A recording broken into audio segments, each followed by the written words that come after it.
Hi guys, welcome back. My name is Ashley and this is Case Academy. And this video is an honest review of Foundation Phonics and the Good and the Beautiful Level K. These two curriculum are what we've been using for our 5-year-olds, and here I explain to you why we stopped using Foundation Phonics and started using the Good and the Beautiful, and I give you a more detailed flip through to show you what the lessons actually look like, and then just basically a comparison of the two. So I hope this video is helpful and I hope you enjoy it.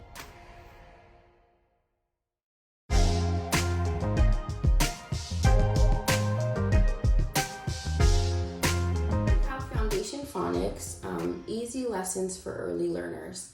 And this one, I really wanted to get this one, like I mentioned before, because it really incorporates short, quick, open and go lessons, but incorporates the Bible.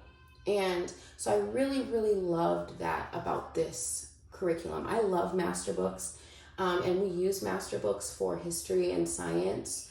And we love it. And I've actually used master books for language lessons for living education level 2 for my oldest, and we love it. However, we started our younger girls out on the Good and the Beautiful Level K primer, and the way that they teach reading in that is very different than the way that they teach reading in this. And so I'm just going to show you a little bit of the beginning, and then I'll show you the lessons. Okay, so course object. Okay, let's start here. Using this teacher guide. So approximately 20 to 30 minutes per lesson, 3 to 5 days a week. Includes materials, lists for activities, which is nice. So you can prepare ahead of time because it gives you exactly what you'll need. And then worksheets for each section, designed for kindergartners or first graders in a half-year course. So it's only 90 lessons. Course objectives. So the course objectives are: discover the basic foundations of letters and sounds to help students begin reading, learn to recognize letters and how simple combinations of letters create words, review words learned while building a larger vocabulary each week, identify the shapes of letters, learning to write them out, explore various activities to make reading fun, develop a foundational understanding of biblical history and salvation. So all of that is great, and I loved that about this book.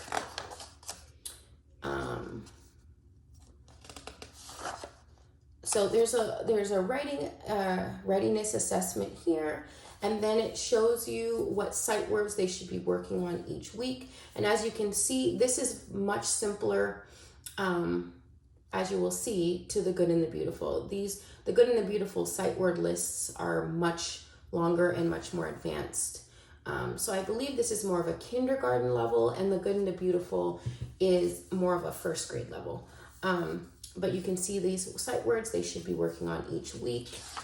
And then helpful hints, and then we have the materials list for each week, which is nice. And then we have the basically the schedule. So you can go through and check off as you complete each day. And then the Good and the Beautiful, you'll see that within each lesson, you check off each activity. So there is a table of contents like this, but you check off your completion within each lesson instead of at the front of the book. So we go here, and so here's a progress chart. So every lesson they're working on like a letter or a letter blend. And then once they've done the lesson, they have a progress chart, and they can put a sticker on it. So that's what we did, and we stopped here because we moved on to the Good and the Beautiful, because we realized that they were a little bit advanced for this, and they also weren't grasping it as well when it came to reading, because it was a different format than what they had been doing in the Level K primer from the Good and the Beautiful. So we ended up switching. So this is an example of a lesson. So it goes through, N is for nothing, none, not even a bit. Letter N, capital and lowercase. And then you read to the child, and really you read about a story in the Bible. So here it says, in the beginning God created the heavens and the earth. The earth didn't have any shape and it was empty. There was darkness over the surface of the waves. At that time, the Spirit of God was hovering over the waters. N is for nothing, none, not even a bit. At the start of creation, the earth had nothing, not even a shape. Today we will learn the letter N. The letter N makes the sound N. Can you say it with me? And then they say it with you. And then there's always you keep going and you go through the sounds of the letter N and what words start with N so that the child can memorize. They try to make it so that the child can memorize through a story, which is a Charlotte Mason approach. And I think it's really, really good. However, my children would not pay attention. They wouldn't pay attention. They would get kind of bored through the story. So what I had to start doing was, while I was reading, I'd have them color their letters. So anyway, there are always some bonus activities that are optional that you can do. And then there's the activity sheet. And so they would color the letter N, and then they would do a little activity, circle the ends, and then they would do some copy work and tracing, and then another activity here. So every lesson is pretty much set up that way. The next was D, and then they would do the same thing, do the story, and then they would have the worksheet. And so let me get to one where it starts with reading, short words. Okay, here. So here we're reading dad. And so what they do is they break it down, break the word down into sections. And then they add a letter to the front of the short sound, or the letter blend. The girls weren't used to doing it this way. And so they were having a hard time grasping it. And you can see here, let me just read this. So point to each letter and say the sound, then blend the letters together to sound out the word. So yeah, we can do that, but in the Good and the Beautiful, as you'll see, it's broken down into a very simple way that they can visualize how to sound it out. Here, they're kind of stuck and I have to help them sound it out, whereas in the Good and the Beautiful, it is structured in a way that they can see it visually, how they should sound it out. So not to say this is a bad approach, it just wasn't what they were used to. And so it was hard to teach them this after doing the Level K primer. So at first I thought this would be a good idea because I thought they weren't ready for Level K, but I was wrong. So we did try this. We tried it, we gave it a good try, and I just didn't think it was working. I mean, it did work, but the thing is, they know their letters, they know their letter sounds, they know their uppercase and lowercase. When it came to the reading portion, it just wasn't working. So I thought, well, okay, since they already know their letters and letter sounds, and they're on to reading now, let's stick with the Good and the Beautiful and see how they do. And when we started it, the Good and the Beautiful, it worked out so well because they were used to the format. They were just used to learning how to read in the way that the Good and the Beautiful teaches. And that's no fault of Foundation Phonics. That is just what we started with and what happened to work for my girls. So this I still think would be a great curriculum for a child that was just learning letters and letter sounds, phonics, and love stories. I think this would be great for that. But the girls were a little bit advanced for that. And then the reading, like I said, wasn't what they were used to. So yeah, so you can see here. And then they weren't used to seeing these symbols either for short and long sounds. So then that got confusing. And so I just decided to stop it. And, we still will use this. I'll take the activity sheets out and let them work on them, over the weekend, or like if they want something to do, I'll let them work on this still. It's just not our main curriculum. But what I also love about this curriculum is that it really does bring scripture right into the curriculum. So I love that because they learn about the Bible from scripture. So I really like that about this. And it's very consistent. And they have little cute activities like this too for letter recognition. So I just wanted to flip through to show you some more of the lessons. You can see we didn't get through many of them. We did about 2 weeks, and then I decided to move on to the good and the beautiful. But yeah, so we're going to hold on to this, and I'm still going to allow them to work on this. Not really as a supplement, but more so as just some extra worksheets to do, like if we're in the car or if we're going out somewhere. Oh, look, the 10 Commandments. That's cool. They can work on this. So I'm definitely going to use it, just not as our main curriculum.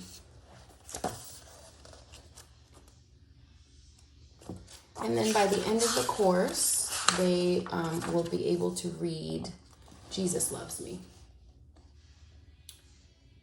on their own. That's the goal. So yeah, so this was also a great curriculum. It just happened to be that it didn't work out for our girls as we had thought or hoped it would, and that's okay. So that's what happens with homeschool. Okay, so here is the Good and the Beautiful Language, Arts, and Literature Level K, and this is the course book. So it comes with the course book, it comes with the Level K reader, and then it also comes with some mini books. It comes with 30 mini books that you put together. So you can see I put them together. I stapled them here, and I put these together. And then it comes with phonics cards, and these are just a few of them, but it comes with like 50 to 60 phonics cards. And so that's what the course includes. And then we use it in conjunction with the handwriting book. And this is just something I do with the girls. I have them do it like in between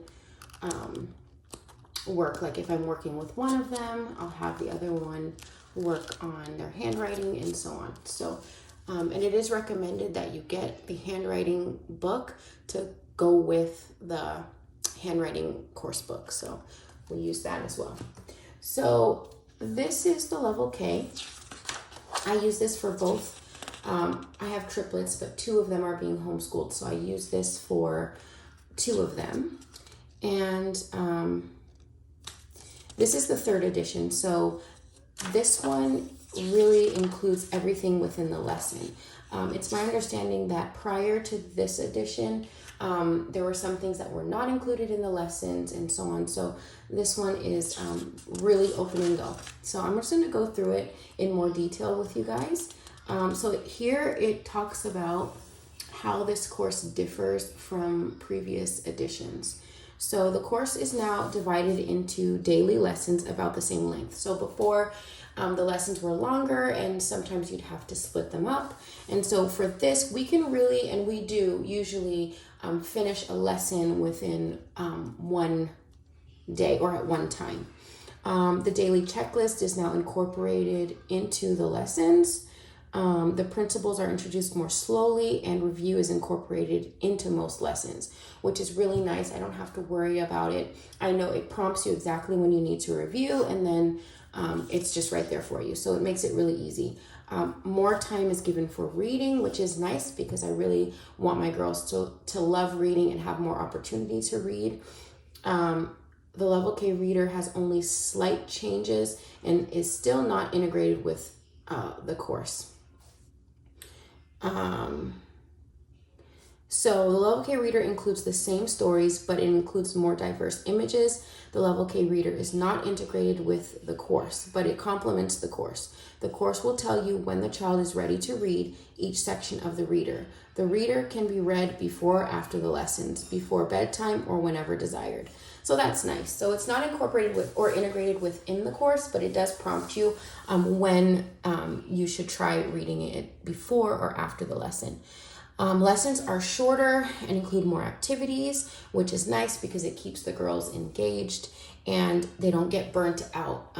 One of my triplets is less inclined to reading, or she doesn't enjoy it as much because developmentally she's a little behind. And so just being able to have the activities included and having shorter lessons really helps with that, because I can tell she does get tired toward the end, but it's just short enough to where I can make it through the lesson with her. Some lessons now include independent practice. And I don't believe we've gotten to the independent practice yet. Like I said before, we've only been using this for a few weeks because we started with the foundation phonics. So, okay, so at a glance, we have phonics and reading, and it talks about everything that it reviews.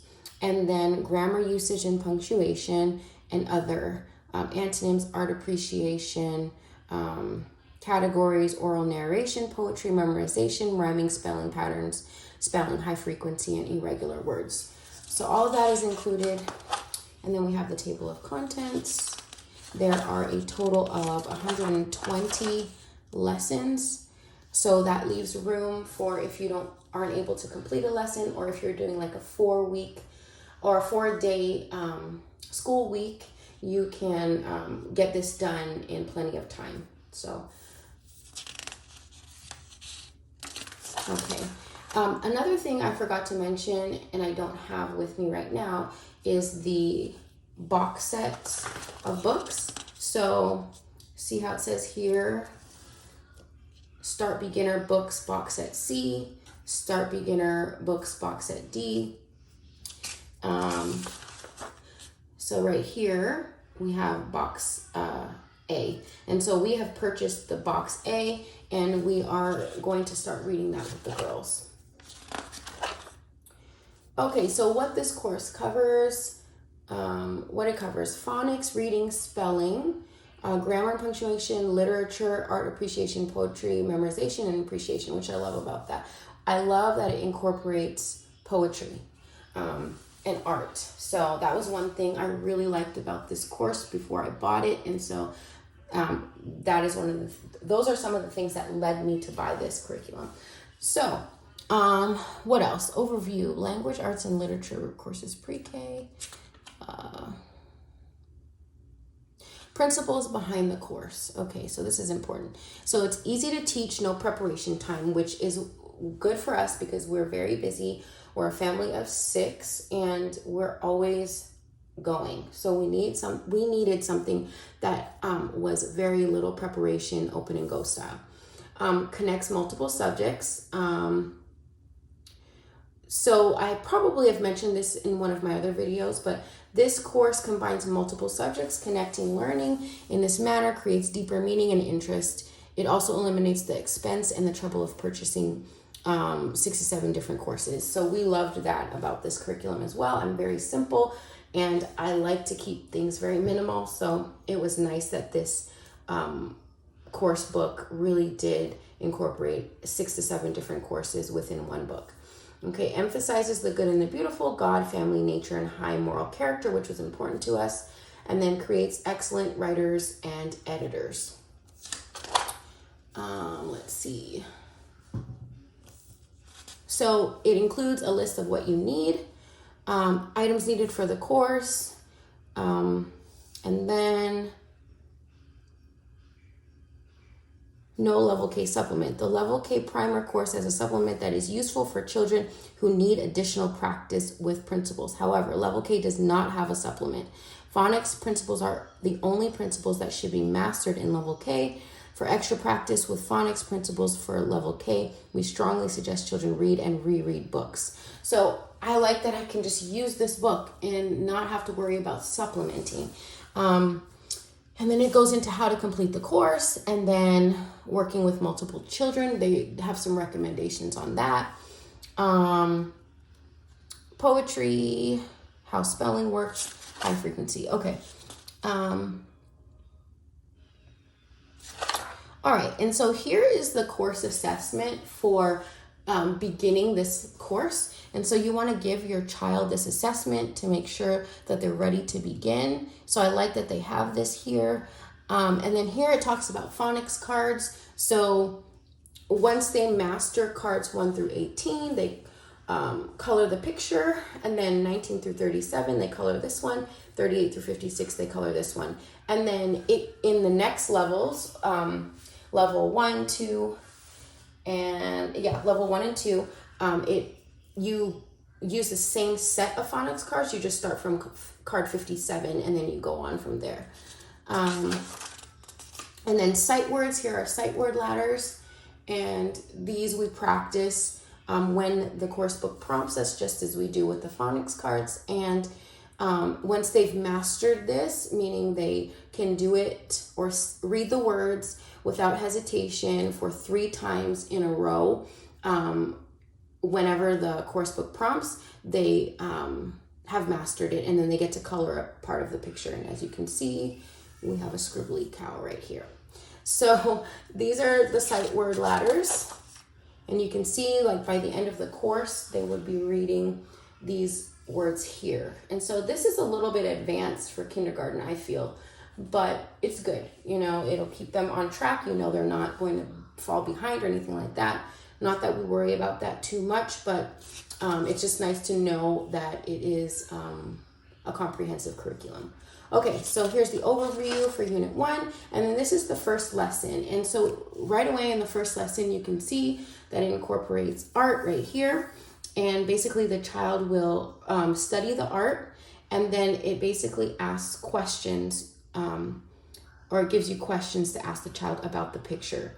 And then they can enjoy that, and then they move on to some reading of 2-letter words. And keep in mind, you would have done the level K primer in most cases, and so they would be familiar with reading most of these 2-letter words. And so they start simple, and then they have some tracing to do, and this is the independent practice. And then that's it for the first lesson. And then the second lesson and third lessons are here. And so you can see it prompts to practice sight word ladders and practice phonics cards. And then it goes into reading with the child 2-letter words, and then reading these simple sentences, and basically identifying if the sentence matches the picture. So comprehension, really. And then same thing here, where you can see that practicing the 2-letter words, and then again reading some sentences. So you can see that these lessons are fairly short and to the point. Lesson 4 was really short. Practice sight word ladders, practice phonics cards, and then it goes into a new topic, and then reading sentences. Lesson 5. Read to the child. The words I and A are only 1 letter long. The word I is always capitalized. Capitalized means that we use an uppercase letter. Have the child read and write the words I and A. And so you can see this is just an example of what would be covered. And then have the child read the following word chart. Help the child separate individual sounds if needed. And so more tracing. And then it moves on to 3-letter words. And so as you can see, it progresses, but in a way that the child can really understand. Like the format is very consistent. And in the level K primer, the format was the same. So how they were teaching the child to read was the same as this, and it was very easy to transition from that to this.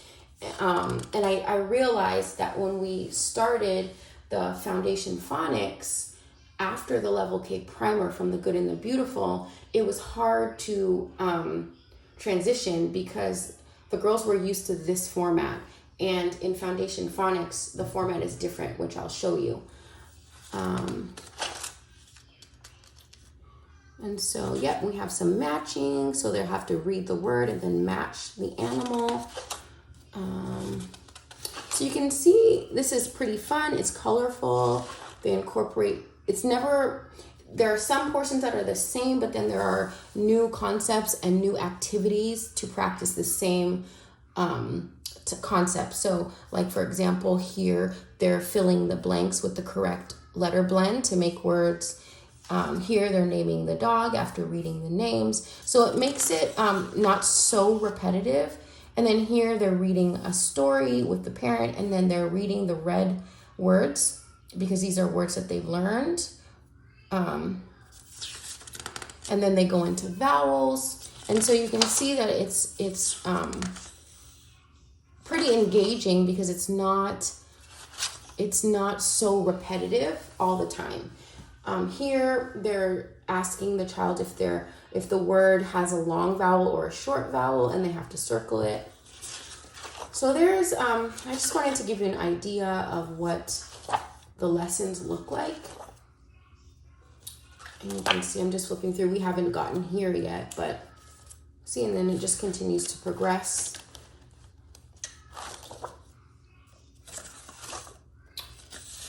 And so see, they're writing paragraphs here.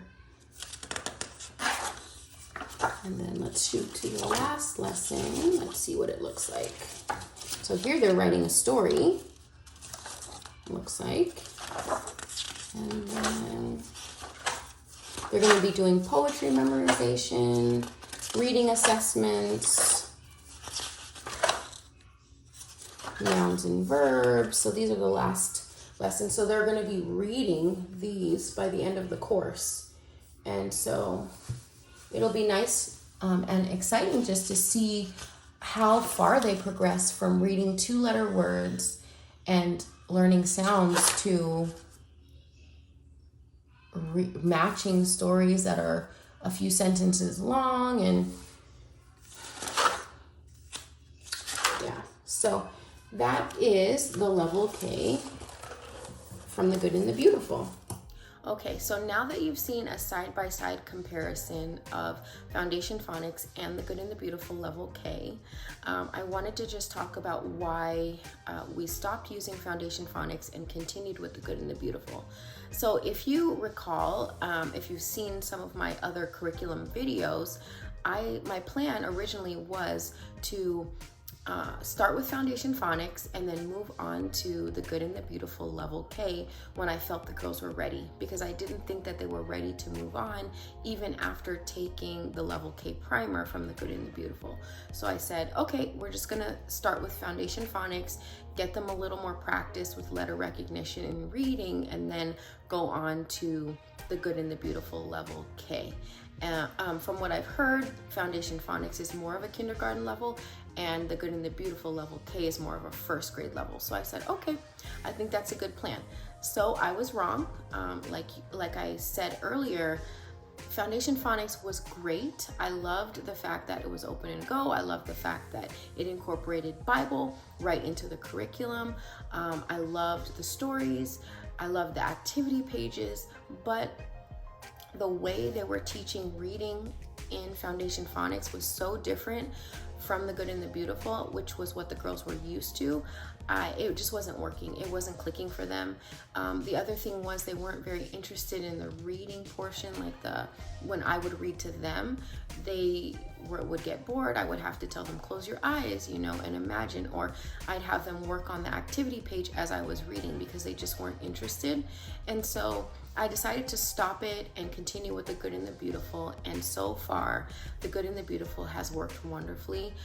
One of my 5-year-olds, she excels in reading, and the other one not so much, but the Good and the Beautiful is still doable for her. She is progressing. I can see her progressing, even though sometimes she'll get a little frustrated and sometimes she'll get discouraged.